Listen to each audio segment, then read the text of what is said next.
Hello बच्चों, let's read the question. The question says, explain any three causes which led to the decline of Indian cotton textile in the early 19th century.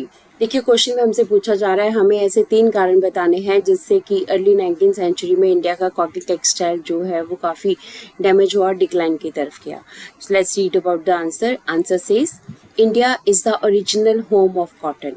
Cotton का जो original home है वो क्या है, वो India है. India में ही सबसे पहले कॉटन उगाई गई थी. But during the British rule Indian cotton textile decline due to the following reasons. तो अब हम रीजंस की बात करने जा रहे हैं क्यों जो है हमारी टेक्सटाइल इंडस्ट्री जो है वो डिक्लाइन में गई.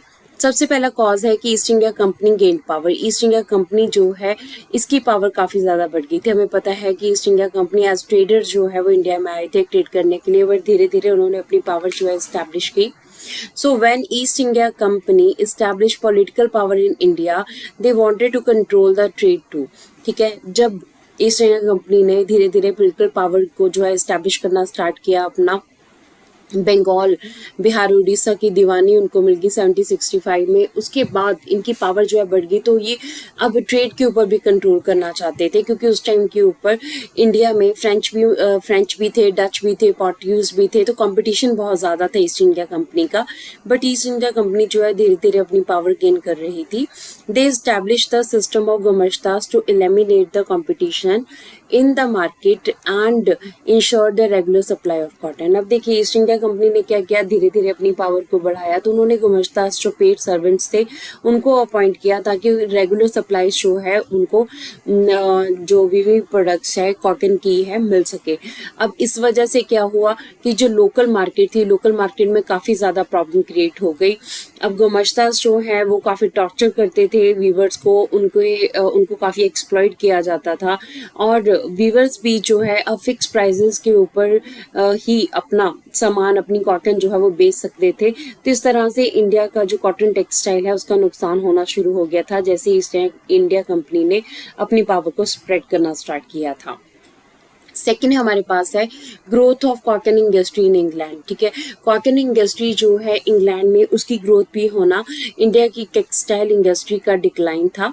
As cotton industry developed in England industrial group worried about the imports from the other countries. देखिए जब इंग्लैंड में कॉटन इंडस्ट्रीज एस्टेब्लिश हुई तो वहाँ के जितने भी एंटरप्रेन्योर्स थे, कि बिजनेस पर्सन थे, उनको ये चिंता सताने लगी कि बाहर से जो कॉटन आ रही है वो अच्छी क्वालिटी की है, क्योंकि इंडिया की कॉटन काफ़ी अच्छी क्वालिटी की थी, इसकी डिमांड काफ़ी अच्छी थी.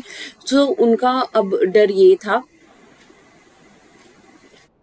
कि जो इम्पोर्टेड कॉटन आ रही है वो अच्छी क्वालिटी की है. तो यहाँ पे जो प्रोड्यूस हो रही है कॉटन, उनकी फैक्ट्रीज में जो कॉटन की जो प्रोडक्शन हो रही है, कॉटन क्लोथ की प्रोडक्शन हो रही है, उसको लोग प्रेफर नहीं करेंगे. So they pressurise the government to impose import duties on cotton. इसलिए उन्होंने गवर्नमेंट को जो है प्रेशराइज किया कि वो इम्पोर्ट ड्यूटीज लगाएं कॉटन के ऊपर, जिसकी वजह से उनको फायदा हो सके. So that Manchester goods could easily sell in Britain, thus Indian cotton export decline. अब क्या हुआ, अब ये क्यों ऐसा हुआ, क्योंकि मैनचेस्टर गुड्स जो हैं वो भी उनको भी सेल करना चाहते थे जो ब्रिटिश हमारे पास मर्चेंट्स थे. तो अब क्या हुआ, जब इम्पोर्ट ड्यूटीज लगा दी गई टेक्सटाइल के ऊपर, तो इंडिया को उसका नुकसान हुआ क्योंकि इंडिया का एक्सपोर्ट जो है वो डिक्लाइन होने लगा और ब्रिटेन में जो कॉटन इंडस्ट्री है उसकी ग्रोथ और ज़्यादा बढ़ने लगी. सो थर्ड हमारे पास कॉज था shortage of the raw cotton in India. India में रॉ कॉटन की शॉर्टेज का होना. When American civil war broke out, जब अमेरिका की सिविल वॉर जो है वो स्टार्ट हुई 1860s में, तो कॉटन सप्लाईज अमेरिका से देवर कट ऑफ. ठीक है, वहाँ से आना बंद हो गया. Britain turn to India. Britain उस टाइम के ऊपर इंडिया की तरफ टर्न हुआ, उसको कॉटन की ज़रूरत थी, इसलिए इंडिया में जितना भी रॉ कॉटन था उसको अब एक्सपोर्ट किया जाने लगा. कहाँ पर, ब्रिटेन में. दस in India the cotton supplies declined. अब क्या हुआ, पहले अमेरिका से कॉटन आ रही थी और ब्रिटेन जो है अपनी प्रोडक्शन भी कर रहा था, अमेरिका से भी जो कॉटन ला रहा था उससे प्रोडक्शन करके कॉटन क्लोथ की उसको सेल कर रहे थे मार्केट में.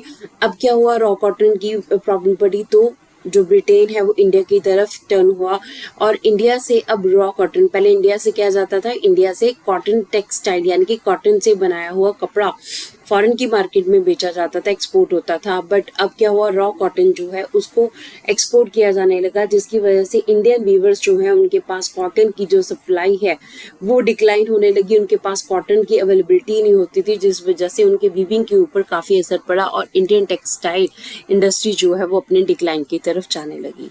सो these are the reasons for the decline of Indian cotton textile industry. Hope so you understood the question as well as the answer. Thank you.